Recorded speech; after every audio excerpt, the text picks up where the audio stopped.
al periodista Jesús Pérez Gaona, colaborador de Revolución 3.0. Querido Jesús, bienvenido a Sin Censura, ¿cómo estás? Toño, buenos días. Gracias por la invitación y siempre un gusto saludarte. El gusto es nuestro, el placer es nuestro. Bueno, pues, ¿qué te parece que hablamos, querido Jesús, de lo que se presenta hoy en la conferencia de prensa mañanera, esta campaña tan importante para enfrentar las adicciones? Es, en primer lugar, como una prevención a los jóvenes sobre pues, los efectos específicamente del fentanilo, pero pues también de otros opioides, de otras drogas sintéticas que Claro, muestran ahí de forma muy, muy gráfica, man, muy gráfica. claro. Mira, me gustaría iniciar, Toño, apuntando algo que es muy obvio, que las dos estrategias contra el fentanilo están dirigidos por dos personajes muy distintos. De este lado, nos acaba de confirmar Claudia Sheinbaum que va a ser dirigida básicamente por la Secretaría de Salud, es decir, por doctores, por especialistas en la salud, por personas que se encargan de, digamos, de restaurar el bienestar y la estabilidad en la sociedad. Del otro lado de la frontera, Toño, los que están dirigiendo la estrategia contra el fentanilo son jueces, militares y policías. ¿Qué te dice eso? ¿No? Qué extraño que la estrategia sea totalmente dirigida por totalmente o perfiles totalmente opuestos. Y inicio con esa provocación porque es una historia interesante la del fentanilo y su adicción en Estados Unidos, porque el primer síntoma que brotó de una adicción grave, de un problema de adicciones en Estados Unidos, Toño, fue en la industria del entretenimiento, tanto en los actores como entre los músicos. Y me refiero a personajes como Heath Ledger, ¿no? El famoso actor que protagonizó al Guasón, que murió de una combinación y sobredosis de medicamentos, algunos de ellos opiáceos, en 2008. Después, en 2012, Whitney Houston, ¿no? La gran cantante Whitney Houston, también muere en circunstancias similares en su apartamento, totalmente limpio, aseado, pero ella, su cuerpo con una sobredosis de opiáceos. Creo que lo más escandaloso llegó primero cuando muere Michael Jackson en 2009 y después Prince en 2016, y en ambos se encuentran en sus cuerpos dosis de medicamentos que sí eran prescritos como analgésicos, pero que eran altamente adictivos y que no tenían nada que ver con sus padecimientos. Finalmente, en 2017, otro caso, el de Tom Petty, el gran rockero Tom Petty, también morirá por medicamentos prescritos por sus doctores para aliviar algunos dolores. De hecho, cada uno de ellos, de los mencionados y otros personajes, fueron recetados, recibieron las recetas de sus doctores profesionalmente contra lo que se conocía en ese momento como painkiller, Toño. El, el medicamento que mágicamente reducía el dolor o si no es que lo desaparecía mientras hacía efecto en el cuerpo. Lo que no contaron, y hoy lo vimos en la campaña que presentó la presidencia, es que era un medicamento totalmente adictivo, es totalmente eh, peligroso para la salud de una persona normal. Y me encantó el recuento histórico que creo que es importante que hizo este video que presentaron en presidencia, porque ahí se hablan de datos, de nombres y de apellidos. El responsable, la fecha de inicio de esta industria que se generó con el permiso de las autoridades de fármacos en Estados Unidos fue 1995, cuando una farmacéutica llamada Purdue Pharma, propiedad de unos multimillonarios de Estados Unidos, los Sackler, empieza a promover el consumo de opioides a través de un fármaco, Toño, que se llama Oxicotin y que aparece en estas imágenes que presentó la presidencia, aparece el frasquito y básicamente la receta eran 2 píldoras diarias, que es en términos de salud, que es súper adictivo y que dejó ganancias de alrededor de 13,000 millones solo, 13,000 millones de dólares solo en el periodo del 95 al 2019, cuando después de una mega demanda de primeros 6 estados en Estados Unidos,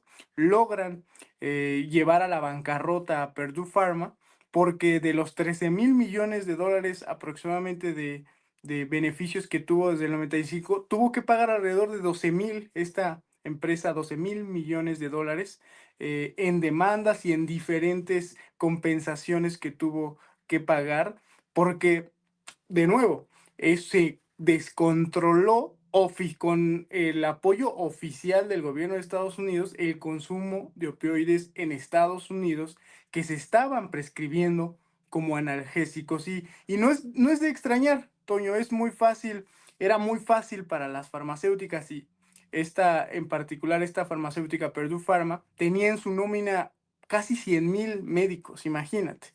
Era muy fácil para los médicos que estaban en esta nómina prescribir para el dolor de espalda, por ejemplo, en lugar de una cirugía, que es aparatoso, que es costoso y que en el sistema norteamericano de salud realmente significa un golpe a las finanzas de una familia, era muy fácil prescribir una pastilla o dos diarias de, por ejemplo, Oxycontin, que es fentanilo, básicamente.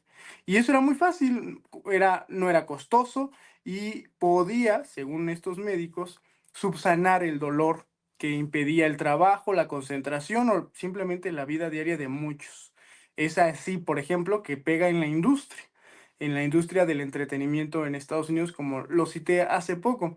Lo interesante es que yo le doy la proporción a esta campaña de Estados Unidos contra el fentanilo eh, como algo totalmente desproporcionado a lo que ellos mismos provocaron. ¿A qué me refiero, Toño? Que para Estados Unidos, para el gobierno de Estados Unidos, lo mismo para Joe Biden que ahora el que va a entrar de Donald Trump, el fentanilo no es un problema de adicciones, sino es un problema de el cemento que necesitan para su nueva plan expansionista de América o la gran América que está planteando ahora el Departamento de Estado, que incluye lo mismo a Groenlandia, a Canadá, a México o una parte de México y desde luego a Cuba. El ejemplo más claro es lo que vimos ayer. Hace 24 horas estaba dimitiendo el primer ministro de Canadá, Justin Trudeau, por la presión ejercida en la Casa Blanca para que Canadá, o sea, Canadá, uno de los países supuestamente más felices del mundo, donde se vive más tranquilamente, deje de producir fentanilo. Si lo vemos en nuestro país, no hay tampoco una proporción, pero la presión es quizá la misma o más grande por el fentanilo con este espantapájaros de los laboratorios de fentanilo en México, Toño, y que finalmente, con la campaña también muy mediática de la adicción en las calles, en las grandes ciudades de Estados Unidos, está desbordándose la enfermedad, la adicción, que sí es un problema grave, pero que de nuevo, no fueron los chapitos, ni fueron los callejones oscuros en Los Ángeles o en Chicago los que hicieron adictos a la mayor parte de la población joven en Estados Unidos de fentanilo. Fueron las farmacéuticas con el apoyo del gobierno de Estados Unidos en un periodo prolongado de al menos 14 años que dejó 13,000 millones de dólares de dividendos. Es decir, están utilizando un espantapájaros, Toño, para culpar de este problema que generaron ellos mismos para entrar en otros países, en otros gobiernos. Me recuerda mucho, salvando las diferencias, a lo que hicieron primero Richard Nixon y después Ronald Reagan en los 80s contra países como Nicaragua. que financiando con cocaína a los contras de, que se oponían al Frente Sandinista en Nicaragua, entraron a romper al país o intentaron hacerlo durante algunos años, desestabilizando. Pero fue a través de la cocaína como entraron a Nicaragua. Parece que con este mismo estrategia, pero con otras intenciones, yo creo que un poco más peligrosas, quieren entrar con el fentanilo a Canadá, quieren entrar con el fentanilo a México y parece que México, al menos el gobierno de México, no lo va a permitir. Lo peor de todo, mira, no sé en cuanto al gobierno de Canadá, porque hemos visto voces como las de este tipo, Pierre Poilievre, muy cercano a lo que pues quiere Donald Trump. Lo han estado entrevistando y sus planteamientos son, querido Jesús y querido público consentidor, muy adversos, poniéndose siempre del lado de lo peor, por ejemplo, del lado del genocidio en la Franja de Gaza a manos del Estado político de Israel. No sé si lo vayan a permitir en cuanto a un Canadá, porque también bueno, tenemos a este payasito come fritos, eh, el premier de la provincia de Ontario. ¿Cómo se llama este cuate? Se me fue su nombre, pero que ahora sale con que este señor, ¿no? Con Sí. que, pues, que va a proponer que Canadá compre Alaska de los Estados Unidos, pero bueno, es politiquería hasta cierto punto. Creo que lo preocupante, Jesús, es la forma en la que están convenciendo a todo el pueblo estadounidense acá en Estados Unidos, vale la redundancia. ¿Cómo están convenciendo tanto a liberales, entre comillas, como a conservadores? ¿Cómo es que con narrativas como las que implementa el New York Times consiguen convencer a personas que son supuestamente educadas, supuestamente, ¿no? De la clase educada, que leen el New York Times y no sé qué, ¿no? Los convencen de que tal vez será necesario una intervención de los Estados Unidos en México. Y quiero insistir en eso hasta el cansancio. Pareciera que el público estadounidense no escarmienta en lo que hemos vivido en Vietnam, en Somalia, en Panamá, en los Balcanes, en Irak, bueno, en el Golfo Pérsico, toda la guerra del Golfo Pérsico, en Irak, en Afganistán, y pues siguen convenciendo con ese tipo de narrativas. O sea, si de alguna otra forma pueden despreciar a Donald Trump, veo en el público estadounidense cierto interés en que continúen las intervenciones. Ahí están las encuestas de cómo es que la gente cree que, pues, por ejemplo, ¿no? Enfrentarse a Corea del Norte, enfrentarse a China o a Rusia, sería una situación positiva para la defensa de los Estados Unidos. O sea, en lugar de hacer una política externa muy interna, la gente al parecer sigue teniendo una idea de injerencismo acá en los Estados Unidos. ¿Qué opinas de esto, Jesús? Sí, me parece que así se está planteando, sobre todo por quienes están dirigiendo la estrategia desde el Departamento de Estado contra el fentanilo. Lo recalco, no es un asunto, un problema de salud pública para el Departamento de Estado de Estados Unidos. Es, es como lo decía el cemento, para utilizar la metáfora de Luis Althusser, el cemento de esta superestructura del nuevo capítulo que quiere escribir Estados Unidos de la doctrina Monroe y del expansionismo que tienen preparado para el país ante el reto internacional, ante el reto enorme que les está presentando China y Rusia. Y el cemento ideológico, esta ideología de expandirse utilizando como pretexto el fentanilo, ese es realmente bien escrito, bien escrito por los guionistas del Departamento de Estado, que parece una película, Toño, porque ¿de dónde vienen supuestamente los precursores químicos más importantes del mundo para preparar el fentanilo? Pues de China, ¿no? El gran enemigo, el gran espantapájaros del Sí, trumpismo. Ujú. pero el chivo, perdón que te interrumpa, el chivo Sí, expiatorio es México. O sea, claro. el chivo Y expiatorio en estos momentos es, o sea, que la gente no tiene per se la idea de que el fentanilo llega desde China. Nosotros porque lo escuchamos en la mañanera con el presidente López Obrador en su momento, pero aquí la gente desconoce verdaderamente que China sea el causante de enviar los precursores para que se fabrique el fentanilo en los Estados Unidos. Yo creo que Directamente. directamente la idea del estadounidense común y corriente es que China es un competidor muy malvado en cuanto a cuestiones eh, eh, Comercio. de comercio y etcétera. Además, es una potencia emergente ahí que tiene en estos momentos, pues obviamente, mucho poderío militar y un ejército grandísimo y etcétera, pero hasta ahí. O sea, Claro. pues tienes razón, de verdad parece guión como de Gilmore Girls. Hablamos de lo que le gusta a Justin Trudeau y a Denise Dresser, ¿no? Según Denise Dresser, claro. Pues es eso, yo creo que nos habla mucho de cómo quiere combatir el fentanilo Estados Unidos, de asignando a militares, jueces y policías.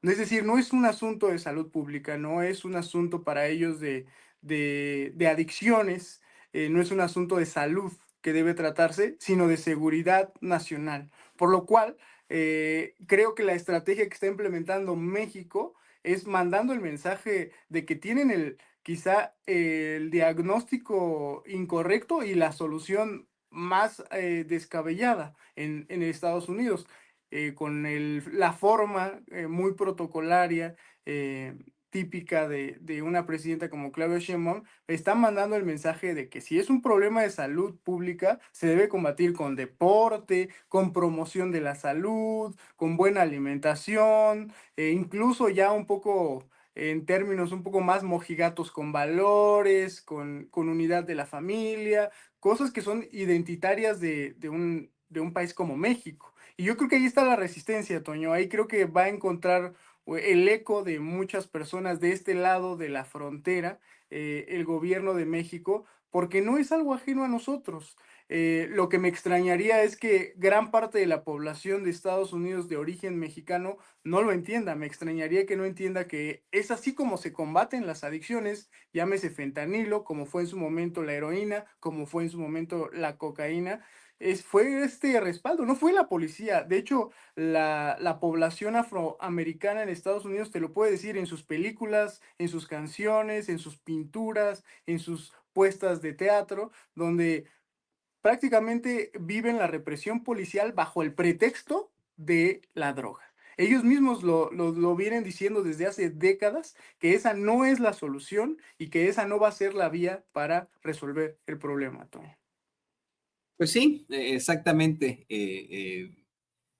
Creo que tendría que haber una reforma absoluta para primero, pues deshacerse ya primero del cabildeo, en segundo lugar para reestructurar absolutamente al departamento, al muy arcaico Departamento de Estado. O sea, de lo que Estados Unidos necesita es una pues reforma absoluta para poder ocuparnos de nuestros propios problemas aquí en este país, Claro. querido Jesús.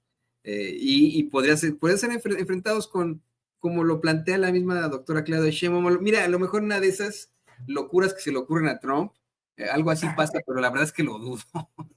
Pero lo dudo, como dice el príncipe de la canción. Ajá. Creo que pues seguiremos en estas. El Departamento de Estado continuará tratando de tener una idea injerencista, pero será la historia, el Exacto. tiempo, la propia geopolítica la que provoque un cambio absoluto en esto. Y pues, querido Jesús, yo quiero agradecerte por este análisis tan interesante. Muchas gracias por sumarte a esta nuestra transmisión en Sin Censura. Pues aquí también queremos desearte un muy feliz año nuevo. Muchas gracias por ser parte de este equipo. Deseamos para ti, para tu familia, uno de los mejores años, uno de los mejores 2025. Y te pido por favor que nos compartas tus redes sociales para que la gente se ponga en contacto contigo. Claro, Toño, me pueden encontrar en @jperezgaona en Instagram y en Twitter, y @jperezgaona periodista, Jesús Pérez Gaona, y yo también le mando todo un abrazo, un fuerte abrazo, y le deseo lo mejor a la familia Sin Censura. Estoy a la orden, Toño. Aquí a la orden, el queridísimo periodista Jesús Pérez Gaona, colaborador en Revolución 3.0. Muchas gracias, amigo. Gracias, Toño. Un abrazo. Un abrazo. Bueno, pues mire,